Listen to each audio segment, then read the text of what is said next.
PLUG stock analysis and PLUG stock prediction. Is it a buy right now? Watch this 1 minute video till the end to find out. Especially looking at Black Power right now with a $1.30 level. Honestly, it's just like a little correction for my eyes. This just completely shifted, you know, this completely shifted since we started having these breaks above 130.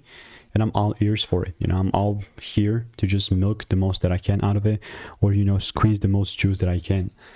And what this will mean is that once we open up on Monday, if there is this sort of confirmation, then, you know, only then I'm taking advantage of the situation, meaning looking too long. If not, what I'm not going to do here, just come and just trying to force stuff. You know, I have so many previous results with PLUG, and I had just like my drawings right here, which they got deleted, but it was like sell side on top of sell slide.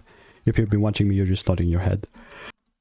So if you want to learn how I'm making 5-10K per month trading, click the first link in the description, get my free emails and insights, and I'll see you in the next one.